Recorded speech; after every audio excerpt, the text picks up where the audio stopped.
Hi, today we are going to talk about the government influence on exchange rates, essentially how governments try and control or manage the exchange rate of their currency with respect to other currencies. Here's what the chapter will talk about. We'll talk about the different exchange rate systems. Uh, we'll think about what are the implications of a single European currency. We'll explain how governments use direct or indirect intervention to influence exchange rates. So these are some of the more commonly seen exchange rate systems across the world. Uh, you know, all the exchange rates could fall under one of these four following categories. You can either have a fixed exchange rate where your exchange rate is fixed against some other currency. You can have a freely floating exchange rate where you allow your currency to fluctuate uh, based on market movements of demand and supply, like what we've been talking about in the previous chapters.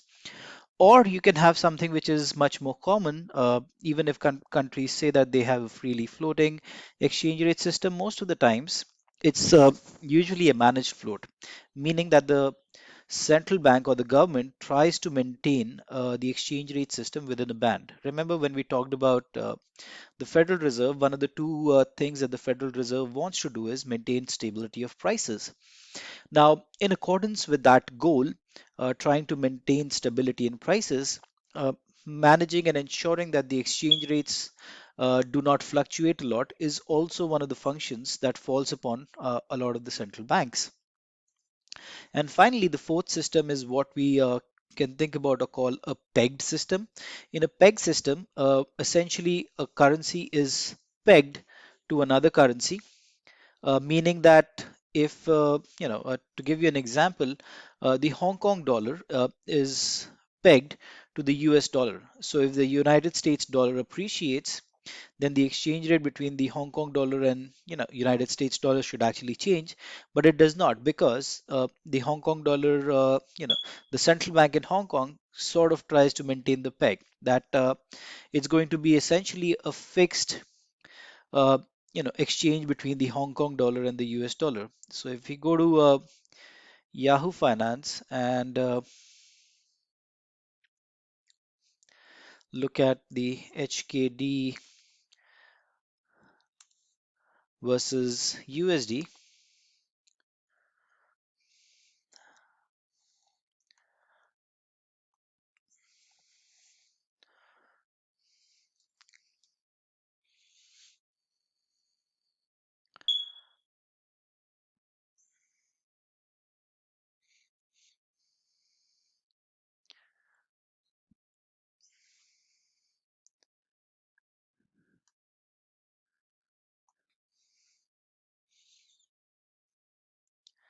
and if you look at this graph, even though it looks like there is fluctuation, just look at the band, right? So it's between 7.73 and 7.844.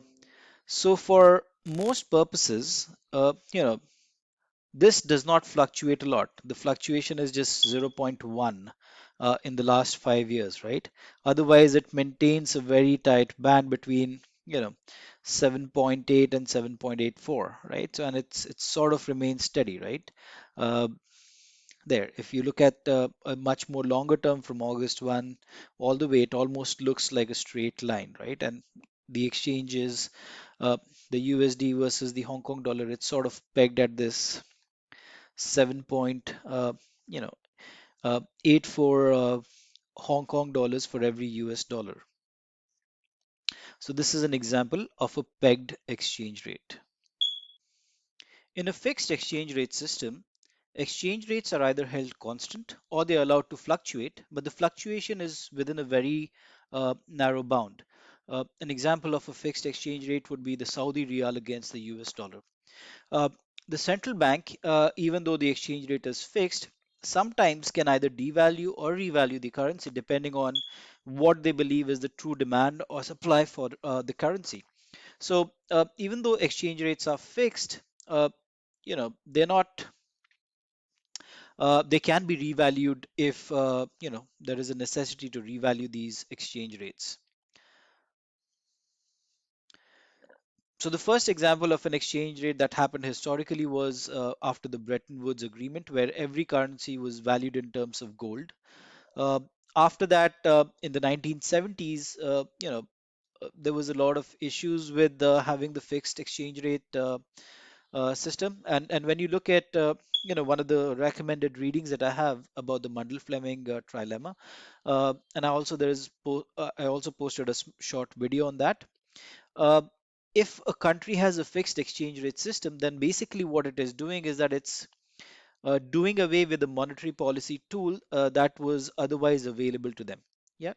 Uh, so because of the fixed exchange rate system, a lot of countries, especially the US, started to face a lot of economic hardships, and because of that, they wanted to move away from a fixed exchange rate system. One of the big advantages of having a fixed exchange rate system was there was no worry about the currency appreciation or currency depreciation, right? So people or the flow of capital from one country to another country could happen without, you know, the possibility of either losing a lot of money or gaining a lot of money, right? But there were other disadvantages. The disadvantage was that uh, you know, country and multinational corporation become much more vulnerable to economic conditions because, you take away the mechanism available for the market to correct the demand and supply differences. And you take away from the central banks, the possibility to be able to affect the currency's value, right? So it reduces the arsenal or the tools that the central bank has at its disposal. And that's the reason why this fixed exchange rate system, even though it lasted for almost 30 years, in 1974, everybody, sort of moved away from this fixed exchange rate system to a floating or a managed float exchange rate system. So ideally, the world would have been a better place if, everybody moved into a freely floating exchange rate system where the exchange rates are determined by the market forces without government intervention.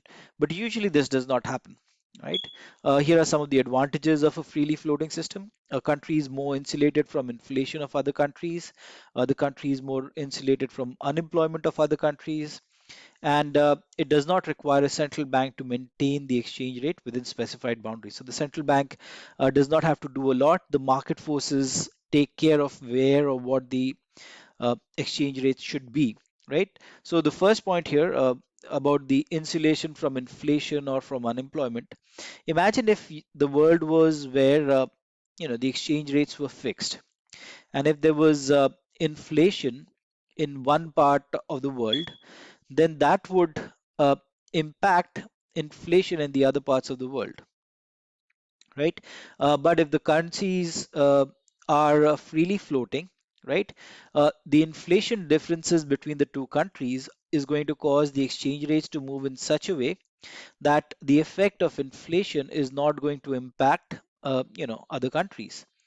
So that's like this big advantage of having a freely floating system. The disadvantage is that it can adversely affect a country that has high unemployment. So if you are in a situation where you are a country where there is high unemployment and high inflation levels, then a lot of your trading partners are going to shy away from trading with you. Uh, and if there is a freely floating exchange rate system, rectifying this could take a lot of time because now you are, left at the mercy of the markets. And there is not a lot that can be done in terms of intervention. Uh, but instead of having a freely floating exchange rate system across most of the countries, what you end up having is this managed float exchange rate system, where the government intervenes to prevent the currencies from moving too far in certain directions. So they have this band in mind that they try and maintain their exchange rates against. So countries with floating exchange rates, currencies of most large developed countries are allowed to float, although they are periodically managed by the central banks. This is what exactly happens with most countries. Nobody has a quote unquote like a completely free floating exchange rate system. There are also a lot of criticisms for the managed float system because you can only manage your exchange rate if you have a lot of reserves. So this is something that's available to the larger, stronger economies. When we see the stories of economies that are struggling, you will notice that these are usually economies that are in the emerging world and they don't have a lot of reserves, and that's one of the reasons why they cannot manage to have a freely floating exchange rate system, because if they did so, the exchange rate would fall significantly, and there was no way that the central bank would have enough ammunition or firepower in their reserves uh, to be able to keep it within the band, right? And that can cause havoc, and we've seen so many countries in recent times where the exchange rates, because they were freely floating, devalued significantly, and the central bank did not have a lot of reserves to try and prevent that from happening. So here are some of the countries with a floating exchange rate. You have Afghanistan, Argentina, Australia, Brazil, Canada. So most of the countries are going to have a floating exchange rate system. But again, remember that this is a managed float in most of the cases. Uh, in addition to this, you also have the pegged exchange rate system that I was talking about, the Hong Kong dollar and the US dollar. There's also this very interesting video that I've posted on Black Wednesday, which gives an example of, if a country pegs its currency to another currency, then it has to ensure that, if there are interest rate changes or if there's monetary policy changes happening in the country where you've pegged your currency against, then you also need to follow that, right? So make sure that you watch the video, and hopefully that will clear up a lot of things. So the video talks about this incident where the United Kingdom or the Great Britain or UK joined uh, the Europe monetary system, where everybody was pegging their exchange rates to the German Deutschmark. And basically, the moment you do so, what you need to ensure is that whenever the country that you've pegged your currency against, in this case uh, it was Germany, if Germany is going to raise its interest rates, then you are also expect to raise your interest rates. If you don't do so, then that can cause pressure on the peg. And if there are several such instances where this happened, right?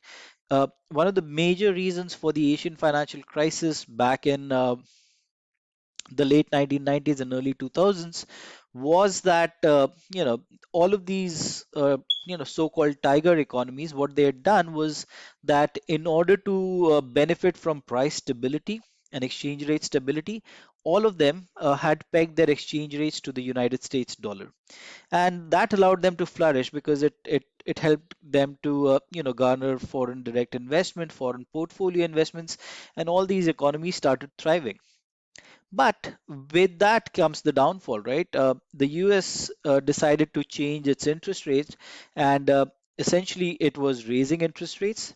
And most of these currencies, they were in a situation where they could not raise interest rates because they wanted to rather uh, decrease interest rates. And because of that, the peg got destroyed, and once the peg is no longer stable, then money flows out of the economy very quickly, especially money that has come from outside the country's borders.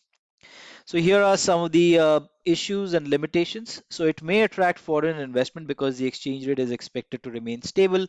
However, weak economic or political conditions can cause firms and investors to question whether the peg will be broken. The Asian financial crisis, as well as the Black Wednesday, are two very important examples that point to this. A weakening of economic and political conditions can cause the peg to be broken. And if the peg gets broken, then it can cause a lot of very serious economic impacts. So here are examples of the pegged exchange rate system. So the European monetary system, which includes Black Wednesday's example. You had the Asian currencies that I was talking about, the tiger economies, which were pegged in the 1990s. Then China pegged its exchange rate to the United States dollar between 1996 and 2005. And the most recent situation or case was when Venezuela tried to peg its exchange rate uh, in 2010. In addition, there are several countries right now, like Hong Kong has a pegged exchange rate. Uh, a lot of the Middle Eastern countries have pegged their exchange rate to the United States dollar and so on. Now, within the pegged exchange rate system, there can be two different types of pegs. So you can use either a single currency or you can use a combination of several currencies. So currency boards are used to peg currency value. So this is a system of pegging the value of the local currency to some other specified currency. The board, what it does is it maintains currency reserves so as to ensure that the peg is maintained. Whenever you are pegging your country's currency to another, the interest rates need to move in tandem. If they don't, then that can cause pressure on the peg. And finally, here are some of the examples of countries and currency that has pegged their currencies to other countries. And most of the cases, you will find that the currencies are pegged to the United States dollar or to the euro. So here are some examples. Bahamas is pegged to the US dollar. Barbados is pegged to the US dollar. Bermuda is pegged to the dollar. Brunei is pegged to the Singapore dollar. Bulgaria is pegged to the euro. Denmark is pegged to the euro. Hong Kong is pegged to the US dollar. Saudi Riyal is pegged to the US dollar. The UAE dirham is pegged to the US dollar, and the Venezuelan bolivar is also pegged to the US dollar.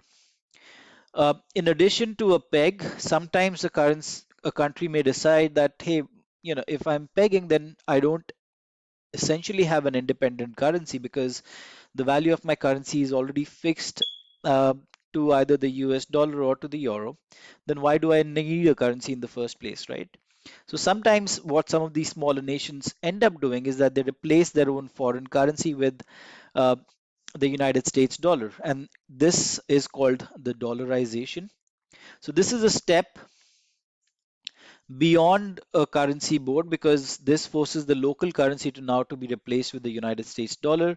And although dollarization and currency board both attempt to peg the local currency's value, in the currency board, the board does not replace the local currency with dollars, but rather it maintains enough reserves to ensure that the peg remains stable. Uh, Sometimes, and this is the case which probably applies to the Bolivar. So, when a government sets a fixed exchange rate and imposes restriction on residents that require them to exchange currency at that official rate, it may trigger the creation of a black market for foreign exchange. So, when the Venezuelan crisis started to take place, there was a government imposed fixed exchange rate, but nobody was exchanging at the government stated rates. There was this black market, and the black market charged almost 10 times more than the stated fixed exchange rate that the government would offer. Uh, a black market for foreign exchange becomes especially active when local residents fear an impending currency crisis, right? And that was the case that was happening in Venezuela at that time, and I think it's still going on.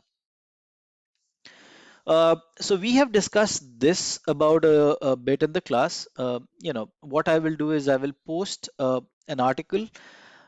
Essentially, the concept of having one currency for these 20, 30 odd countries in the Europe, or the creation of a single European currency, the euro, has had its set of challenges. There are positives as well as there are negatives to it.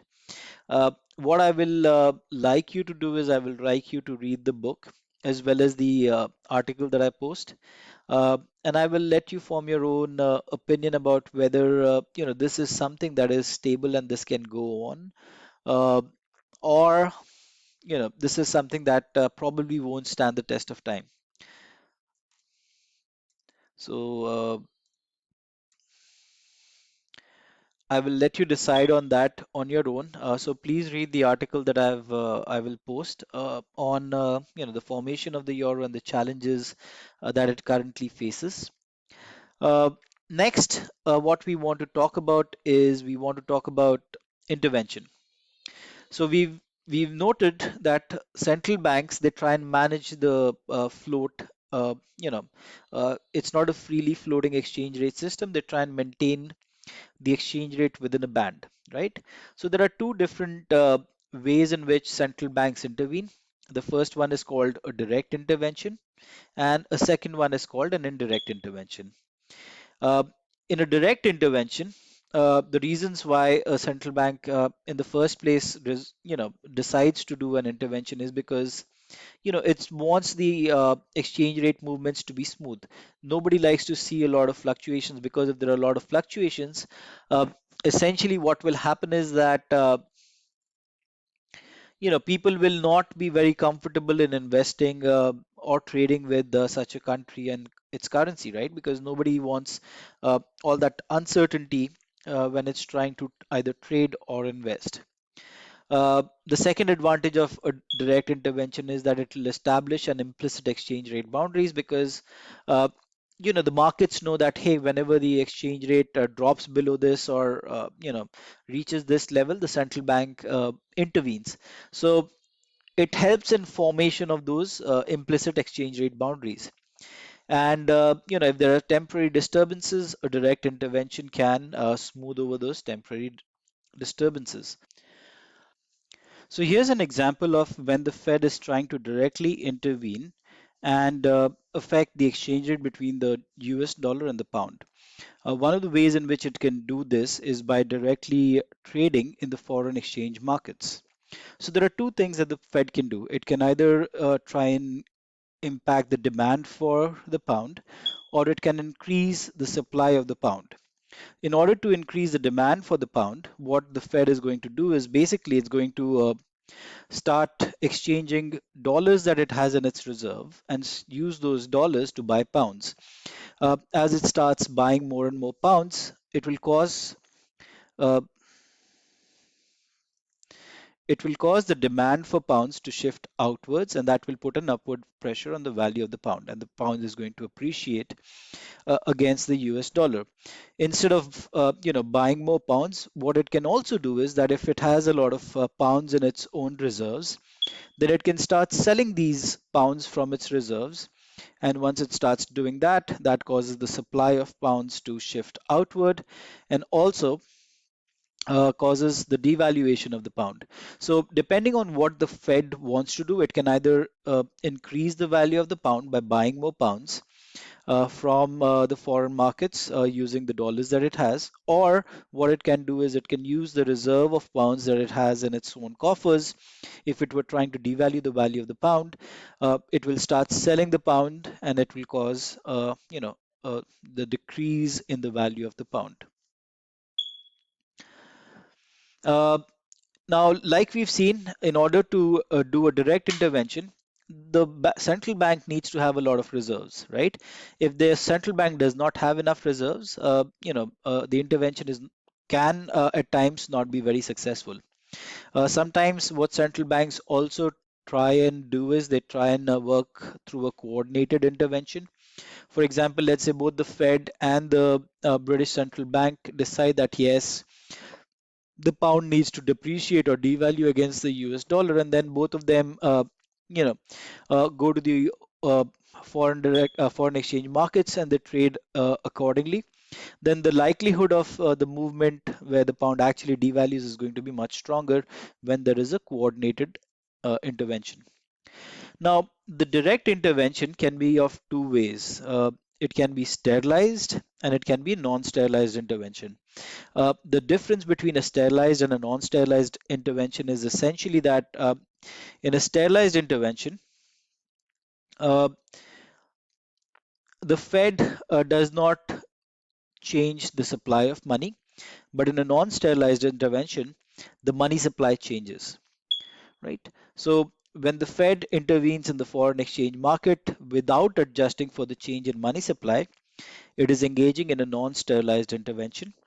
In a sterilized intervention, the Fed intervenes in the foreign exchange markets and simultaneously engages in an offsetting transaction in the Treasury securities market. So let's go back to the example where the Fed was trying to let's focus on the first case when the Fed was trying to cause the dollar to depreciate against the pound.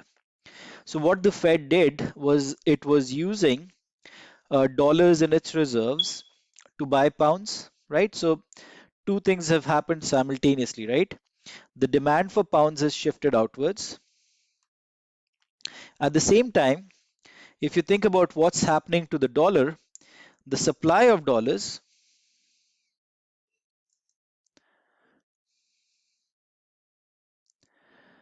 the supply of dollars has gone up, right? So in terms of money supply, the supply of dollars has changed. Now, this is so far a non-sterilized intervention. Why? Because the money supply has changed, right? There are now more dollars available in the market for trading, right? So that has increased the money supply. Now, if the Fed were to use its trading in the treasuries market and ensure that this excess supply that has come into the market, right, if that gets absorbed by the treasury markets, then it's going to be called as uh, a sterilized intervention, right? So in order to do so, what the Fed is going to do is that it's going to because it wants to shrink the supply of money, right? Because now it's increased the supply of money in the markets by this amount in order to put an upward pressure on pounds. So what it will do is it will try and buy issue new treasury securities, right? Uh, so it will issue uh, treasury bonds, and because of the issuance of treasury bonds, these bonds are going to go out in the market, and people are going to buy these treasury bonds using US dollars, and the US dollars come back to the Fed, right?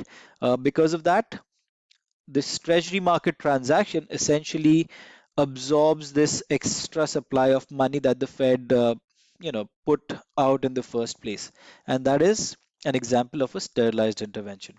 So unless the Fed does an opposite transaction to rectify the uh, increased or decreased supply of US dollars in the treasuries market, the intervention is non-sterilized. Otherwise, the intervention is called a sterilized intervention. So here's an example. So in a non-sterilized intervention, here the Fed is trying to strengthen the value of the Canadian dollar, right? If it's trying to strengthen the value of the Canadian dollar, basically what it will do is it will start buying more Canadian dollars, right? So it will use dollars in its reserves and use those dollars to buy Canadian dollars. This that will cause an upward pressure on the Canadian dollar, and the Canadian dollar is going to appreciate, right? Uh, in case of a sterilized intervention, this first part remains the same, right? But now because there is an excess supply of money because of this intervention, uh, the US Treasury is basically going to issue new Treasury securities by the same amount that it has increased their money supply by. And then because of the issuance of these new treasury securities, people are going to buy these bonds, and basically they're going to buy them with the dollars, and the dollars come back to the Federal Reserve, reducing the money supply. And this becomes a sterilized intervention.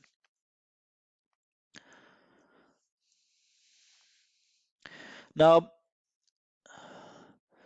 one of the reasons or the reasons why direct intervention is used as a policy tool is we've talked about this in previous chapters as well, is that if the home currency is weak, uh, or if the central bank wants its home currency to be weakened, usually the case is when it wants to give an extra push to its exporters, right?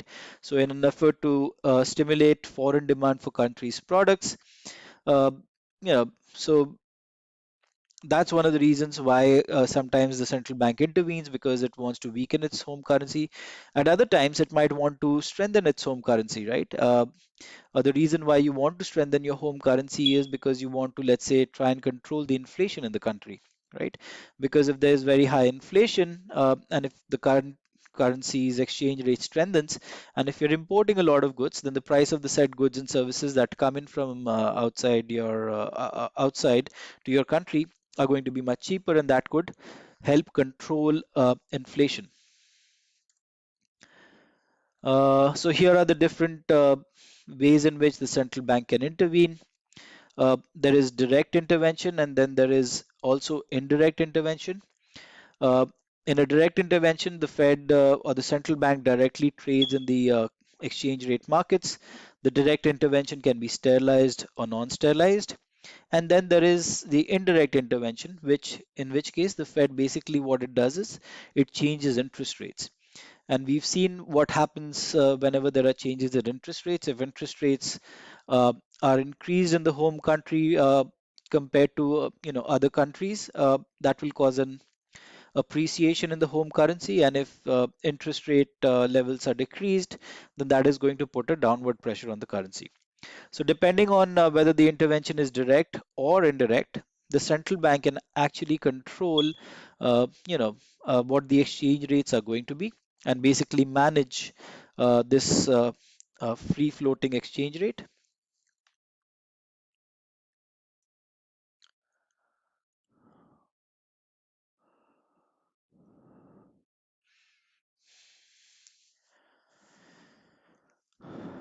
Uh, at times, when when people are trading in the foreign exchange markets, uh, they keep a very tight eye on what the central bank does, right? And if they know that the central bank is likely going to intervene because, for any given reasons, right? Either there is a downward pressure on the exchange, and if you know that, hey, this is the band in at which the central bank likes to maintain it, then this can be used for speculating, right? So if you're a foreign exchange trader, and if you know that the central bank usually intervenes, under X, Y, and Z circumstances, then you can basically take advantage of what the central bank is expected to do or going to do, and you can profit from that.